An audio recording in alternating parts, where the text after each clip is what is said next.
Hello, you're watching Legends and Shadows, where folklore and ghost stories are brought to life. I'm Vicky Jo, a voice actor and narrator, and together we'll uncover eerie myths, haunted places, and the tales that linger in the dark corners of history. Tonight we travel to the wild heart of Dartmoor, to a crossroads where flowers bloom for someone who has been dead for more than 200 years. This is the story of Kitty J, the girl who couldn't find peace in life or in death.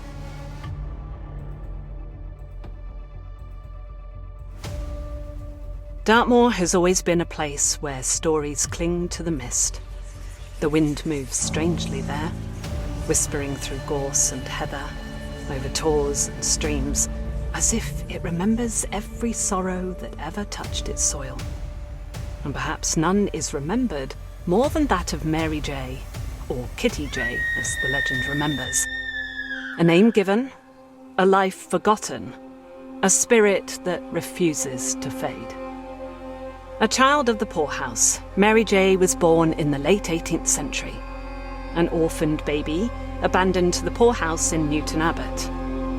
Children there were given names based on the alphabet, as though they were just entries in a ledger. By the time they reached J, it was said those names were often reserved for the unwanted, the prostitutes, the lost, the ones society forgot. Mary inherited that letter and the name J. She grew up in poverty, a life of work and obedience. When she was old enough, she was sent out to earn her keep on a farm near Maniton, a place where wind scours the stone and moorland stretches for miles. The people there called her Kitty. She was shy but kind, a simple soul with calloused hands and quiet eyes. It was on that farm that she met the farmer's son. No one remembers his name, only that he was young, handsome and reckless.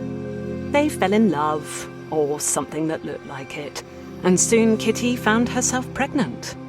A scandal in those times. The farmer, furious and ashamed, turned her out. A servant girl carrying disgrace. The son denied her. And so Kitty J, a girl with no family, no money, and now no home, was left alone on the moor, her future as barren as the granite hills around her. Despair moves quietly, like fog creeping through a valley. For days she wandered, begging for work, for shelter. No one took her in. They say she stopped eating, she stopped speaking. Until one morning, she was found hanging in an outbuilding, her thin frame swaying gently in the cold wind. And in that moment, Kitty J ceased to be a girl. She became a story, buried in shame. In those days, suicide was not a tragedy, it was actually a sin. To take one's own life was said to be a crime against God, and for such crimes, there was no holy ground. Her body was carried, not to a churchyard, but to a lonely crossroads between Maniton and Chagford, a place where four paths met. The people said it was so her spirit would lose its way and never find its way home. They buried her in the dirt, under the open sky. Some say they drove a stake through her heart to keep her from rising again. No headstone, no name, just a mound of earth. Today that mound still stands. It is called J's grave. But it isn't what's missing that makes it strange. It's what's there. Because no matter the season, no matter the hour, someone, or something, always leaves flowers and money on Kitty J's grave. Wildflowers, garden blooms, fresh, never wilted. No one knows who places them there. Local farmers have sworn that when they pass by before dawn, the flowers are already there. Sometimes buttercups, sometimes primroses, always new. Some believe it was a local author, Beatrice Chase, who tended the grave for years before her death in 1955. But the flowers never stopped after she was gone. Others whisper of Dartmoor's hidden folk, the pixies who guard the lonely and the lost. They say these small spirits took pity on Kitty J and made it their duty to honour her with blossoms, forever fresh, forever fragrant. And then there are those who think it's something else, something darker, that the flowers appear because Jay's soul still stirs beneath the soil, because she cannot rest. Drivers who pass her grave after nightfall speak of strange things. A hooded figure standing motionless by the mound, a flicker of candlelight where there is no flame, the cold pressure of eyes watching from the hedgerow. One motorist claimed his headlights flickered and died as he neared the crossroads, and when he stepped out to check, he saw a woman's reflection in his window, her face pale and hollow, her eyes endless black. And when he turned, she was gone. Writers, historians, and locals all tell it differently. Some say Kitty J was a young servant girl. Others claim she was an old woman named Kay. It's all confused by time and retelling. But whoever she was, her story stuck.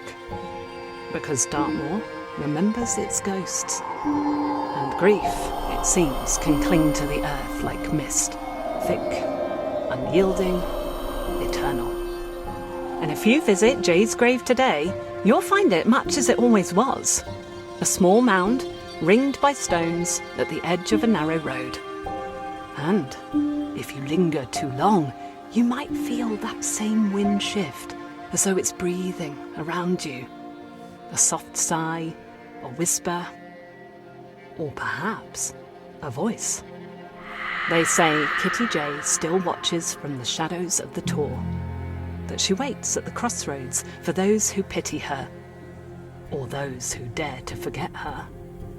And I kid you not, but when I went there to film these clips, there were flowers, looking rather new, and some pennies on the rock at the head of the mound. And it did actually feel a bit eerie, if I'm honest. But who leaves it all there? If it's you, let me know. Just send me a message. I won't tell anyone. That was the story of Kitty J, the girl who never found rest. And if you ever find yourself near Maniton, look for the small mound at the crossroads between Hounds Tor and the road to Chagford. You'll see the flowers. You always do. This was Legends and Shadows. If you enjoyed this tale, follow and share, or join me on the podcast if you prefer to listen. Until next time, keep your lantern close and beware the shadows.